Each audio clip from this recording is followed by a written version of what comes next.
हाल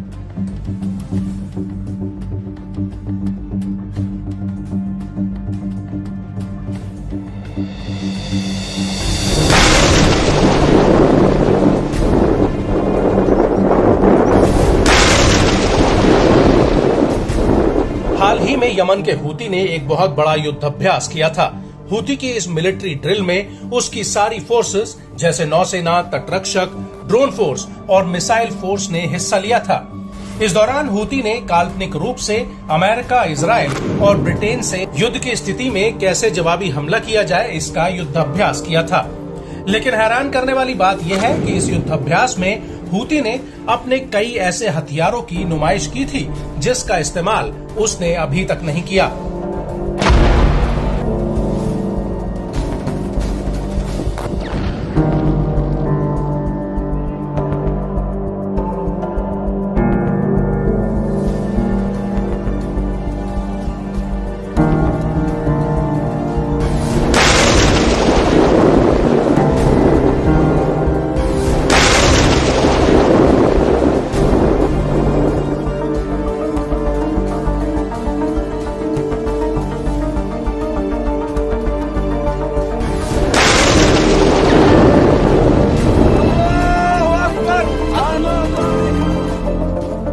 दरअसल अब हूती ने एक ऐसे समुद्री ड्रोन से पर्दा उठा दिया है जो लाल सागर में इजराइल और अमेरिकी जहाजों का काल बन सकता है। जी हाँ, हम बात कर रहे हैं हूती के अलकारिया समुद्री ड्रोन की, जो आने वाले वक्त में लाल सागर और एडन की खाड़ी में एक बहुत बड़ा खतरा बन सकता है।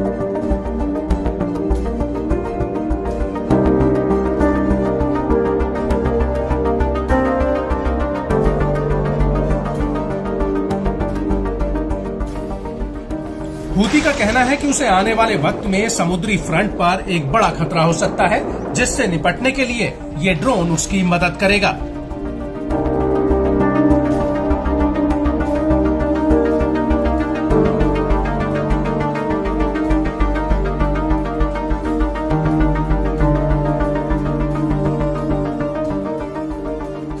हूती के मुताबिक इस ड्रोन के दम पर उसकी नौसेना समुद्र में और ज्यादा सटीक हमले कर पाएगी। लेकिन बड़ी बात यह है कि हूती ने इस ड्रोन के जरिए अपने दुश्मनों को एक बड़ा संदेश दिया है। वो ये कि अगर भविष्य में उसके खिलाफ कोई आक्रामकता की गई तो वो उसका जवाब देने में हिचकिचाएगा नहीं।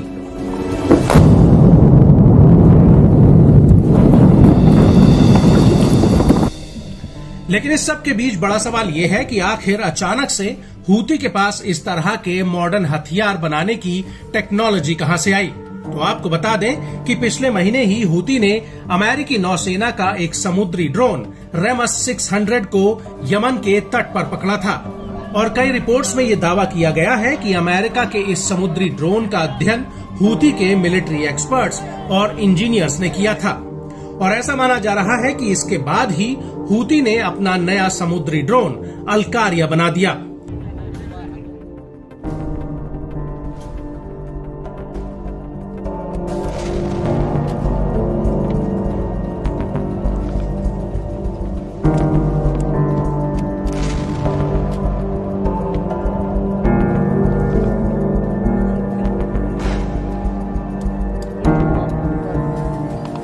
ऐसे में कुछ जानकार ये कह रहे हैं कि हूती का नया ड्रोन अमेरिकी ड्रोन की क्लोन कॉपी है। गौर करने वाली बात यह है कि जिस अमेरिकी ड्रोन को हूती ने पकड़ा था उसकी स्पीड 9.3 किलोमीटर प्रति घंटा है और वो समुद्र में 5.6 किलोमीटर प्रति घंटा की रफ्तार से 70 घंटों तक दौड़ सकता है। वहीं दूसरी तरफ लाल सागर में अगर हूती के हमलों की बात की जाए तो इस समुद्री रूट पर हूती अभी तक 130 से ज्यादा हमले कर चुका है।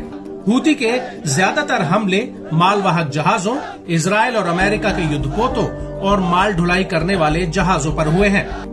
बड़ी बात यह है कि हूती के इन हमलों से दुनिया का शिपिंग ट्रेड पूरी तरह से गड़बड़ा गया है और लाल सागर और भूमध्य सागर को जोड़ने वाली स्वेज नहर से गाजा युद्ध से पहले दुनिया का करीब 10 से 15% ग्लोबल ट्रेड होता था। लेकिन हूती के हमलों की वजह से ये व्यापार चौपट हो गया है और अब शिपिंग कंपनियां हूती के हमले से बचने के लिए दक्षिण अफ्रीका वाले Cape of Good Hope route का इस्तेमाल कर रही हैं, जो न सिर्फ बेहद ही लंबा है बल्कि इस रूट से माल ढुलाई में 2 गुना खर्चा भी आता है।